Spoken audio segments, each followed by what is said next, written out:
దొరలను పెత్తందారులను తిట్టే ఈ జాతి, ఆ జాతిలో చెడబుట్టారు మీరు. భట్టి కానీ వివేక్ కానీ మీ ఇళ్లకే దళితులను రానియకపోతే మీరు ఎవరికి సేవ చేస్తున్నట్టు? ఎవడికి డబ్బులు ఇస్తే వానికే సేవ చేస్తామన్నట్టున్నారు వాళ్ళు. వాళ్ళ పనే చేస్తామన్నట్టున్నారు ఇవాళ వాళ్ళు. రాష్ట్రం అంతా కోడైకి వస్తుంది. బట్టి విక్రమార్క లంచగొండి, బట్టి విక్రమార్క లంచగొండి. దళిత జాతిని దగ్గరికి రాని అనేటువంటి ద్రోహి, దళిత ద్రోహి ఎవరన్నా ఉంటే బట్టి విక్రమార్క, అదేవిధంగా వివేక్ వెంకటస్వామి. అర్థం చేసుకోవాలి, ఎవరి కోసమే మీరు పుట్టింది? అంబేద్కర్ పెట్టించిన రిజర్వేషన్స్ మీకోసమా? ఒక పేదవాడు ఇట్లకు రానియకపోతే నువ్వెవడవు? అసలు మంత్రి పదవులు మాలోళ్ళు కానీ మాదిగోళ్ళు కానీ ఇవాళ అనుభవిస్తుందంటే ఎవరి కోసం? మీరు దాగి తినిపడటం కోసం కాదు, దళిత వర్గాల కోసం అని సందర్భంగా నేను తెలియజేస్తా ఉన్నా. అంబేద్కర్ గురించి ఒకసారి మీరు ఆలోచించండి. ఆయన ఎంత కష్టపడి ఏ పరిస్థితులను కూడా ఎదుర్కొని మనకి రిజర్వేషన్లు తెచ్చిండు కదా. ఆ మహానుభావుడు ఒకసారి మరణం చేసుకోండి, సిగ్గుపడండి. ఇప్పటికైనా బయటికి రండి. వివేక్ నేను బట్టి విక్రమార్క చెప్తా ఉన్నా, ఆ బంగ్లా వదిలిపెట్టవా నువ్వు? నీ అయ్యా జాగిరా.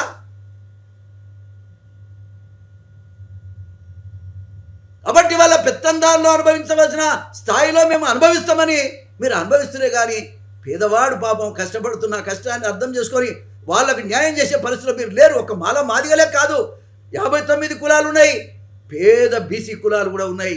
అందరి పట్ల జాలి చూపించాల్సిన కులం మనది. అందరి పట్ల జాలి చూపించాల్సిన కులం అనుభవించిన అనేక అన్యాయాలు అక్రమాలను ఎదుర్కొని బతుకుతున్న కులం మనది. ఇక మనమే చూపించకపోతే మరి ఎవరు చూపిస్తారా? ఇవాళ అమరవీరులు వర్గీకరణ కోసం చచ్చిపోతే 1 కోటి రూపాయలు ఇవ్వాలి వాళ్ళకని అడిగా నేను, అడుగుతున్నా నేను. మళ్ళొకసారి ముఖ్యమంత్రి గారు డిమాండ్ చేస్తా ఉన్నా, ఎవరెవరికో ఏమేమో చేశారు అవన్నీ లెక్కలోకి రావు. త్యాగాలు చేసినోని గుర్తించాలి ముఖ్యమంత్రి గారు. మరి ఈ మాట డిప్యూటీ సీఎం స్థాయిలో మా జాతి నుంచి ఉన్నటువంటి ఈ బట్టి విక్రమార్క ఏం బెక్తున్నాడు? ఎందుకు అడగటం లేదు?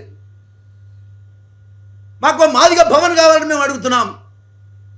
అరే ఎంఆర్పిఎస్ తరఫున పోరాటం చేసిన ఈ అమరవీరులే కాదు, ఎంతోమంది జైళ్ళలోకి పోయినటువంటి వాళ్ళ పరిస్థితి ఏమిటి?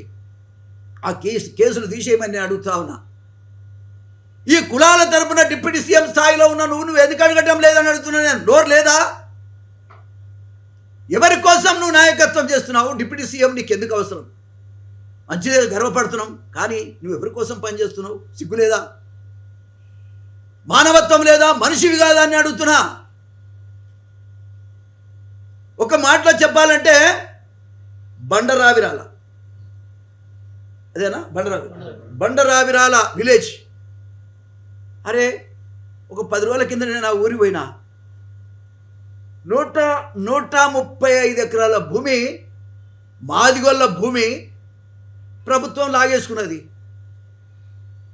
ఇచ్చేటప్పుడేమో పనికి మాలిన భూములను ఇచ్చారు, ఇవాళ పనికొచ్చేటప్పటికి వాటికి లాగేసుకుంటున్నారు. ఏం ప్రభుత్వాలే ఇవి? అంటే మా జాతికి ఇస్తే వాళ్ళు కోటీశ్వరులు కావద్దా, ధనవంతులు కావద్దా?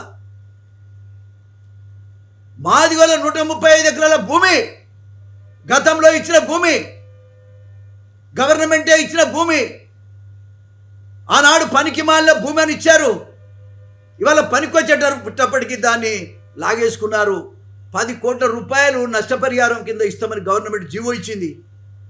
ఇప్పటికి 10 ఏళ్ళు అయింది, దిక్కు లేదు.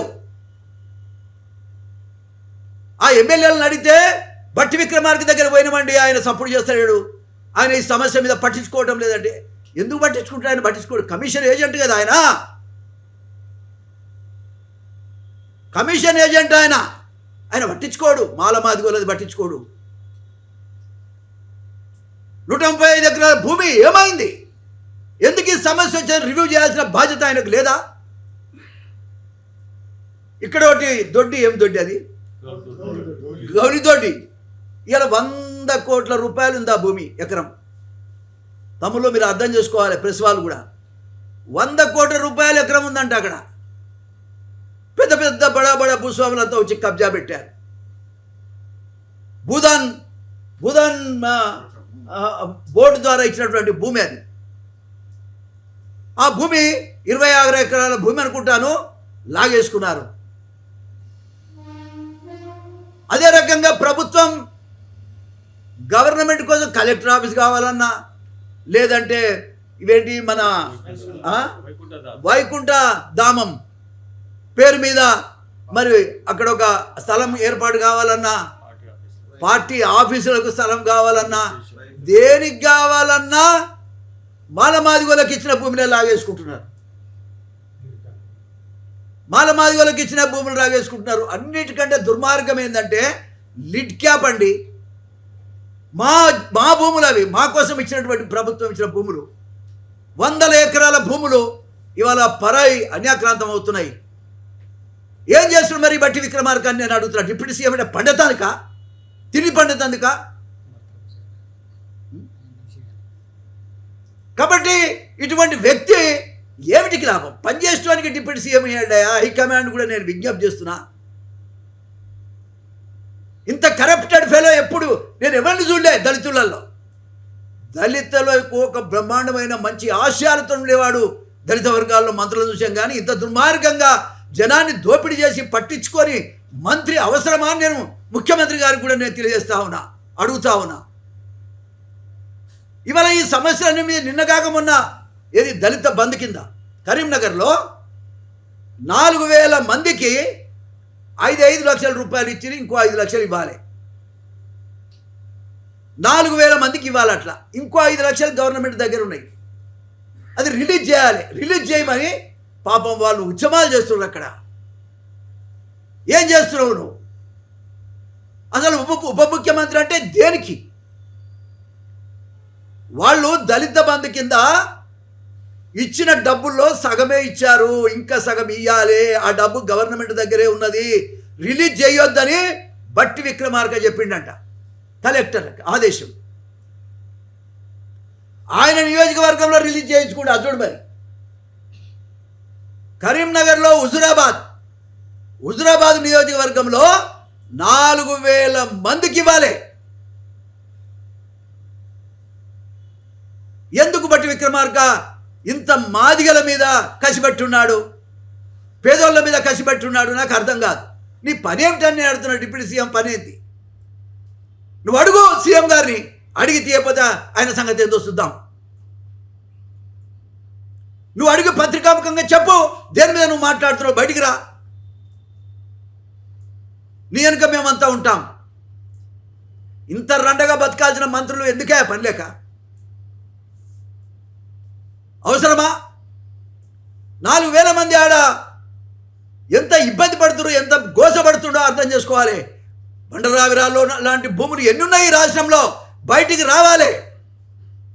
నిన్ను కాక మొన్న నేను ఏది కేంద్ర ఎస్సీ కమిషన్ డైరెక్టర్ గారిని కూడా కలిశాను నేను. సునీల్, ఆయన పేరు సునీల్ గారిని కలిశాను నేను.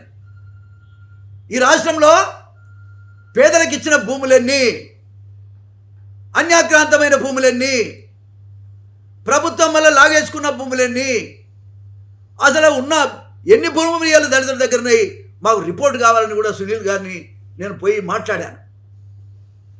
ఎంత దీనావస్థ అంటే, ఎంత బాధాకరం అంటే, అసలు దిక్కులేని పరిస్థితి అయిపోయింది ఈ రాష్ట్రంలో. రేవంత్ రెడ్డి గారి ప్రభుత్వం ఉన్నదంటే దళితుల వల్ల, మాదిగోళ్ళ వల్లనే. నీ ప్రభుత్వం మళ్ళీ రావాలంటే మేము నిలబడి ఉంటే తప్ప నువ్వు రావు, వచ్చేసారి నీ గవర్నమెంట్ రాదు అని చెప్తున్నా నేను. ఎవడు ఓటేసి మేము మీకు పాలు పోస్తే వాన్ చేయ నరుపుతుండ్రి. ఇది ఏ రకం కరెక్ట్ అని నేను ఈ సందర్భంగానే అడుగుతా ఉన్నా. భూములు, లిడ్ క్యాప్ భూములను వెంటనే దళితులకు ఇవ్వాలి, చైర్మన్ వేయాలి. ప్రపంచవ్యాప్తంగా బిజినెస్ చేయొచ్చు దాని మీద. మాదిగ జాతి మొత్తం బతికేటువంటి అవకాశం ఉంది. 100 ఎకరాల భూములు ఉన్నాయి, వాటి విలువ చాలా పెరిగిపోయింది. కాబట్టి ప్రభుత్వం ఎవరెవరికో అలాట్ చేస్తున్నది. ఇది మంచిది కాదు. బట్టి విక్రమార్క ఒక పెట్రోల్ పంపు కూడా ఉనుకో పెట్టించిండట గచ్చిబౌలిలో. అరే మాదిగోళ్ళ భూమి, ఆ పెద్ద మనిషి చెప్పులు కుట్టుకోవడానికి ఇచ్చిన భూమి అది. నువ్వెవడవు ఆ విధంగా మంజూరు చేయడానికి? కాబట్టి నేను ఒకటే ఈ సందర్భంగా చెప్తా ఉన్నా, లిడ్ క్యాప్ భూములకు సంబంధించి వెంటనే చైర్మన్ ప్రకటించాలి. ఆ భూములన్నీ కాపాడేందుకు ప్రత్యేకంగా ఒక కమిటీని వేయాల్సినటువంటి అవసరం ఉందని కూడా ఈ సందర్భంగా నేను తెలియజేస్తా ఉన్నా. ఇకపోతే సంక్షేమ కార్యక్రమాలు ఏ ఒక్కటి అమలు కావటం లేదు. 78 సంవత్సరాల భారతదేశంలో, ముఖ్యంగా తెలంగాణలో, తెలంగాణ వస్తే అందరికి ఇండ్లు వస్తాయి, అందరికి రేషన్ కార్డులు వస్తాయి, అందరికీ అన్ని జరుగుతాయని ప్రకటన చేశారు. పెన్షన్లు వస్తాయని చెప్పారు. పెన్షన్ తీసుకుంటోడే ఎవడు పేదోడే కదా, 2000 కాదు 4000 ఇస్తామన్నారు. ఏమైంది? ఎన్నో విషయాలు మీరు ప్రకటించే ఏ ఒక్కటి అమలు జరగటం లేదు. మళ్ళీ వస్తామని మీరు ఎట్లా కళ్ళు కంటారని అడుగుతా ఉన్నా. కాబట్టి ఏ పరిస్థితుల్లో కూడా మా హక్కులు మేము సాధించుకునేంత వరకు కూడా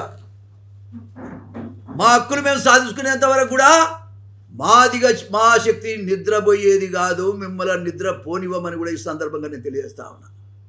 ఇప్పటికే ఇంతకుముందే చెప్పాను, పెద్దపల్లి పోయాం, కరీంనగర్ పోయాం, మీటింగులు పెట్టాం. అదేవిధంగా నిజామాబాద్ పోయాం, సూర్యాపేట పోయాం, నిన్న మహబూబాపేట పోయాం.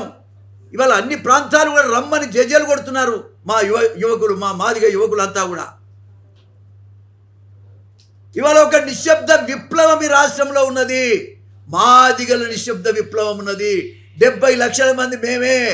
మా 70కి ఇంకెవరొక్కరు తోడైనా రాజ్యాధికారం మాదిగలదే అని కూడా ఈ సందర్భంగా రాజ్యాధికారం మాదిగలదే. మాదిగ ఓటు మాదిగలకే వేసుకుంటాం, మా ఓటు మేమే వేసుకుంటాం, మాదిగల ఓటు మాదిగలకే అనే నినాదం మీదనే ఇవాళ మాదిగ మహాశక్తి ముందుకు సాగుతుందని మరొకసారి సందర్భంగా నేను తెలియజేస్తా ఉన్నా. ముఖ్యంగా మాకు రావాల్సినటువంటి పార్లమెంట్ కానీ, అసెంబ్లీ కానీ, రాజ్యసభ కానీ, లోకసభ కానీ మాదిగలకు మా సీట్లు మాకు రావాల్సిందే. లేకపోతే మీ పార్టీలను పాత్ర పెడతాం, బొంద తీసి పెడతాం మీ పార్టీలను. మీరు అర్థం చేసుకోవాలి, ఇది మాదిగ జాతి శపథం చేస్తున్నటువంటి రోజుగా, మా అమరవీరుల సాక్షిగా ఇవాళ నేను తెలియజేస్తా ఉన్నా. వాళ్ళ మీద మేము ప్రమాణం చేసి చెప్తా ఉన్నాం, వాళ్ళ ఆశయాలు సాధించడానికే ఈ మాదిగ మహాశక్తి పుట్టిందని మరొకసారి సందర్భంగా నేను తెలియజేస్తా ఉన్నా. అదేవిధంగా ఎంఆర్పిఎస్ కేసులన్నీ రద్దు చేయమని నేను డిమాండ్ చేస్తా ఉన్నా. కేసులు ఎవరెవరి పేరు, ఈవెన్ కృష్ణ మాదిగ మీద కూడా కేసు ఉన్నది, మా సోదరుడు కృష్ణ మాదిగ మీద కూడా కేసు ఉన్నది. ఆ కేసులన్నీ కూడా రద్దు చేయాలి. మొత్తంగా మాదిగోళ్ళ మీద పెట్టిన కేసులన్నీ రద్దు చేయాలని కూడా ఈ సందర్భంగా నేను తెలియజేస్తా ఉన్నా. అదేవిధంగా అమరవీరుల కుటుంబాలకు ₹1 ఇవ్వమని ఇంతకుముందు కూడా చెప్పాను, మళ్ళా చెప్తా ఉన్నా. అదేవిధంగా ఒక మాదిగ భవన్ కట్టుకుంటామయ్యా మేము. అరే మీరు చూడండి, కమ్మోళ్ళు తీసుకున్నారు, రెడ్లు తీసుకున్నారు, అదేవిధంగా వెలుమోళ్ళు తీసుకున్నారు, అన్ని కులాల వాళ్ళకు ఉన్నాయి భవన్స్, కానీ మాదిగోళ్ళకు లేదు. మాకు మాదిగ భవన్ కట్టుకుంటాం, 10 ఎకరాల భూమి ఇవ్వమని కూడా మరొకసారి గవర్నమెంట్ నేను డిమాండ్ చేస్తూ ఉన్నా. ఇవాళ వాళ్ళను గుర్తు చేసుకుంటూ వాళ్ళ ఆశయ సాధనలో భాగంగా నేను మాట్లాడుతూ ఉన్నా, ఈ డిమాండ్ చేస్తూ ఉన్నా. ఇవన్నీ కూడా వాళ్ళ కళ. ఓ 10 ఎకరాల భూమి ఇస్తే అమరవీరుల స్తూపం కూడా ఆ ల్యాండ్లో కట్టుకోవాలనేది మా ఆలోచన. వాళ్ళ పేరు మీద, ఆ చనిపోయిన అమరవీరుల పేరు మీద ఒక మాదిగ భవన్ కూడా అక్కడ కట్టుకోవాలి, అమరవీరుల స్తూపం కూడా ఏర్పాటు చేసుకుంటామని ఈ సందర్భంగా నేను తెలియజేస్తా ఉన్నా. ఇకపోతే యువకులకు ఉద్యోగ అవకాశాలు లేవు. ఈ ఉద్యోగ అవకాశాలు కూడా ఈ ప్రభుత్వం కల్పించాల్సిన బాధ్యత ఉంది. నిరుద్యోగ వృత్తి కూడా మా కులానికి ఇవ్వాలని కూడా ఈ సందర్భంగా నేను తెలియజేస్తా ఉన్నా. అందరికి ఇస్తే మంచిదే, కానీ అనగదొక్కబడ్డ కులం మాకు ఇవ్వాల్సిన అవసరం ఉందని ఈ సందర్భంగా నేను అడుగుతా ఉన్నా. ఇకపోతే ఉద్యోగాలు, మా ఉద్యోగస్తులు, మా మాదిగ ఉద్యోగస్తులు భద్రత లేదు, ఉద్యోగ భద్రత లేదు. వాళ్ళకి వేల కోట్లు 100 కోట్లు దొంగల్లాగా దోపిడీ చేస్తున్న వాడిని ఎవడు పట్టుకోవటం లేదు. కానీ చిన్న 10,000 20,000 కరప్షన్ చేసిండొచ్చు, తప్పే. కానీ అటువంటి వాళ్ళని మాత్రం పట్టుకొని జైలుకు పంపించి అనేక రకాలుగా చిత్రహింసలు పెడతారు. అది కూడా మాదిగ ఉద్యోగస్తులకు భద్రత లేదు. పోస్టింగులు కూడా మా జాతికి సరిగా ఎలా ఇవ్వటం లేదు. పోలీస్ శాఖలో కానీ, రెవెన్యూ శాఖలో కానీ, మరి ఎక్కడ కూడా ఏ డిపార్ట్మెంట్లో కూడా మా జాతికి అన్యాయం జరుగుతూ ఉన్నది. దీన్ని తీవ్రంగా ఖండిస్తూ ఉన్నాం. మాదిగ మహాశక్తి రాబోయే కాలంలో రాజ్యాధికారం వస్తే మాత్రం ఖచ్చితంగా మా జాతి కోసం అనేక పనులు చేసుకుంటామని కూడా ఈ సందర్భంగా నేను తెలియజేస్తూ ఉన్నా. అదేవిధంగా మరి మన కోట్లలో ఉండేటువంటి ఏజీపీలు కానీ, పీపీలు కానీ, అనేక రకాలుగా కోట్లలో పనిచేసేటువంటి ఉద్యోగాలు, వాటి విషయంలో కూడా గవర్నమెంట్ తగిన రీతిన సహకరించాలని కూడా ఈ సందర్భంగా నేను తెలియజేస్తూ ఉన్నా. ముఖ్యంగా మా జాతికి అన్యాయం, రాజకీయ అన్యాయం చేస్తే చూస్తే ఊరుకోము. మా ఓటునే మేము వేసుకుంటాము. మీ పార్టీలన్నీ శూన్యమే. మీ కులం యొక్క జనాభా అంతంత మాత్రమే. అధికారంలోకి రావాల్సినటువంటి శక్తి ఉన్నటువంటి ఏకైక కులం అది మాదిగ కులం అని కూడా నేను మరొకసారి సందర్భంగా నేను తెలియజేస్తూ, ఏది ఏమైనా వాళ్ళకు రుణం తీర్చుకోలేము. ఎవరైతే పెట్రోల్ పోసుకొని ఈ యొక్క వర్గీకరణ కోసం ప్రాణాలు అర్పించారో వాళ్ళ రుణం తీర్చుకోలేమండి. వాళ్ళ ఆశయం నెరవేర్చడానికే ఇవాళ మాదిగ మహాశక్తి పుట్టింది. వాళ్ళ పెద్దన్నగా నేను మీ ఆశయాలు నెరవేర్చడానికి నాకెన్నో ఇబ్బందులు ఉన్నప్పటికీ అన్ని జిల్లాలు తిరుగుతూ ఉన్నాం. అన్ని కులాలను కూడా మేము వేడుకుంటాం. మేము ఎవరికి వ్యతిరేకం కాదు. ఈ కులం ఎవరికి అన్యాయం చేసేది కాదు, సేవ చేసేందుకే తప్ప ఎన్నడూ కూడా మేము ఎవరికి అన్యాయం చేసిన వాళ్ళం కాదు. ఏ పార్టీకి అన్యాయం చేయం, ఏ కులానికి అన్యాయం చేయం. కానీ మా కులాన్ని అనగదొక్కుతున్నారు కాబట్టి మా ఓటు మేము వేసుకొని రాజ్యాధికారంలోకి రావటానికి, రాజ్యాధికారంలో భాగస్వామ్యమైన కావటానికి మేము చేస్తున్నటువంటి కృషి, మా పోరాటం అని కూడా మరొకసారి సందర్భంగా నేను తెలియజేస్తూ, ఏది ఏమైనా ఒక్కటి ఈ సందర్భంగా నేను విజ్ఞప్తి, మాదిగలారా లేవండి, మాదిగలారా లేవండి. నీ ఓటును వేసుకొని రాజ్యంలో భాగస్వామిగా, ముఖ్యమంత్రివిగా, డిప్యూటీ సీఎంగా నువ్వు కావాల్సినటువంటి శక్తి నువ్వు సంపాదించుకో. అడుక్కునే కాడ మనం ఉండాల్సిన అవసరం లేదు, ఇచ్చే కాడ మనం ఉండాలి. ఇచ్చే కాడ మనం ఖజానా కాడ రెడ్డు కూర్చుంటాడు, ఆయన కులం బత్తది, ఆయన బత్తడు, ఆయన కుటుంబం బత్తది. మిగతా ఏమో మనకు ఇండ్లు ఇస్తారు, రేషన్ కార్డులు ఇస్తారు, ఇంకా పెన్షన్లు ఇస్తారు. ఇంకా ఏమయ్యా ఇదా మనం పొందేది? అదేవిధంగా కమ్మళ్ళు, అదేవిధంగా వెలుమలు. నిన్నగాక మొన్న అధికారంలో వచ్చిన వెలుమ జాతి ఇవాళ కోట్లకు పడగలు ఎత్తిండ్రు. కారణం రాజకీయమైనటువంటి శక్తి మీద వాళ్ళు ఉన్నారు, ఖజానా కాడ వాళ్ళు ఉన్నారు, డబ్బుల కాడ ఉన్నారు, డబ్బు పెట్టే కాడ వాళ్ళు ఉన్నారు. కాబట్టే ఇవాళ వాళ్ళ కులాలు బతికినాయి. మనం ఆ స్థాయికి రావాలంటే ఏకం కావాలి. మాదిగోళ్ళు ఏకం కారు అని కొంతమంది కలగంటున్నారు. మాదిగోళ్ళు ఏకమైతారు. నా యువ సోదరులంతా ముందుకొచ్చి రాబోయే కాలంలో రాజ్యాధికారం సాధించడానికి మాదిగ జాతి అంతా ముందుకు రావాలని నేను పిలిపిస్తా ఉన్నా.